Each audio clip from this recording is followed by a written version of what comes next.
So as you've heard in the last episode, what happened was when I got the camper shell, it was on the ground, super low. What you guys don't know is a while ago, I put 3-inch lowering blocks on there. Then I added the camper shell and then that dropped another inch. So now I am way too low. Today, we're gonna put the 2-inch blocks back on it. So I get to go back in time and redo what has already been done because I did it, whatever.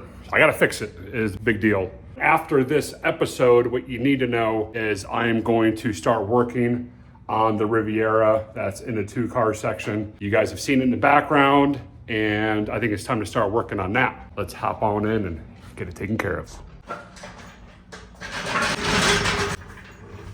You're gonna watch me lift up a truck again? I don't think so. Let's just skip to where it's done. Don't mind the massive fisheye lens I got going on. Hopefully it'll allow you to see more of what I'm talking about. I mean, you can see where I was rubbing on the tire, and I even grooved it. You can see I grooved it. Let me go on the other side, and you can see it better as well. This gives you another angle of the screwdriver I had to use to lift up the bed. But same situation. It was rubbing super bad up there, but I got it home. Also, tire sits kind of forward on this. That's not really a big deal. That's just a bed adjustment. We can knock that out pretty quick.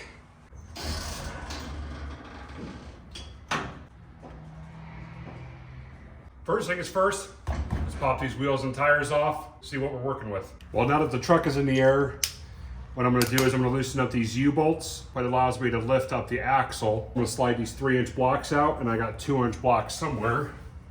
Right here, I'm gonna put these 2-inch blocks back on it, and hopefully that should solve my clearance issues. But let me go ahead and take these off real quick. Catch up with you guys in a minute.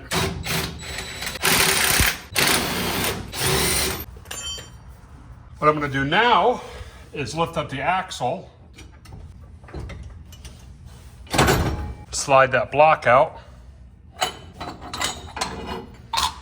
So there's my block, there's my wedge to adjust the pinion angle, because as you lower these trucks, the pinion changes on the rear diff, and that kind of helps out, keep it more in line.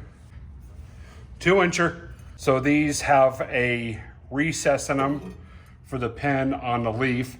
What that does is that centers everything together. That keeps the leaves in center with the axle. So now I'm gonna lower it and hopefully get it back down on there nice and easy. Actually, since I'm running a 2-inch block, I'm gonna remove my wedge. That's because that doesn't give me enough meat to get the pin into the leaf mount, causing me some issues. Lined up. That's good. Let's tighten everything back up.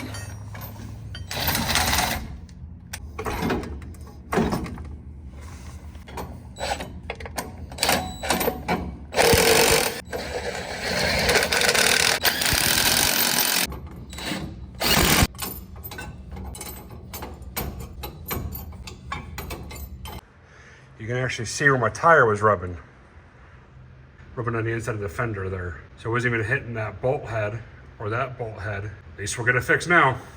I'm gonna pull that screwdriver out. I'm gonna loosen up this body mount.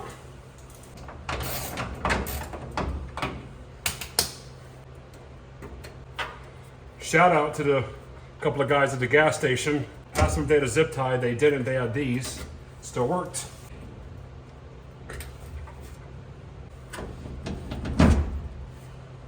There it goes. Back down. I'm gonna tighten the hell out of that bolt now. I did the other side when the camera was off. So now what we're gonna do is we're gonna suck the axle up, which in turn will lift the body. I'll pull the jack stands out. We'll sit down and we'll kind of reference where everything's at, but should be quite a bit better than it was before.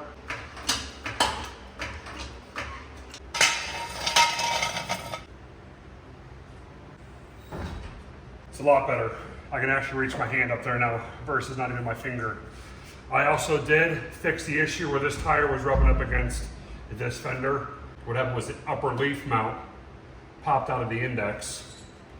The mount was sitting about right here versus center.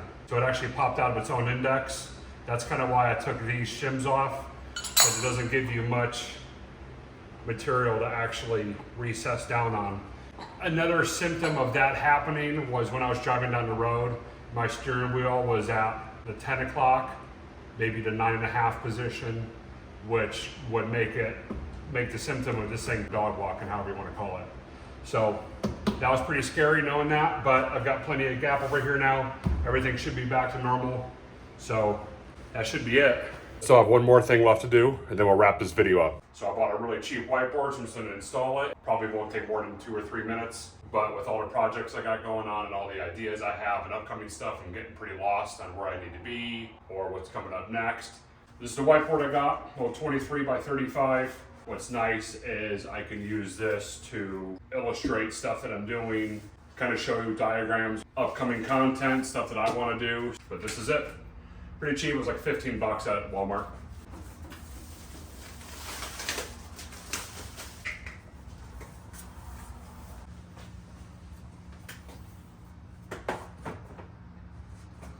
Somewhere right there. I do have a cord that drops down right here from the loft. What that does is that powers my fan right there when I need it. But also what that does is that powers the TV and Xbox up there. Why overthink the measuring, guys? Just make it happen.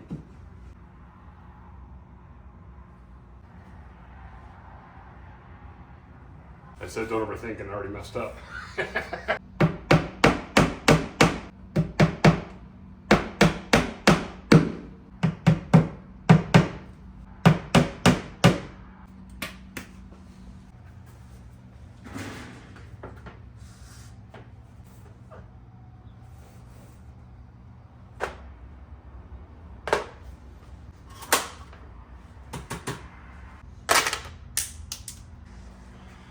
That's it. Short and simple video. See ya.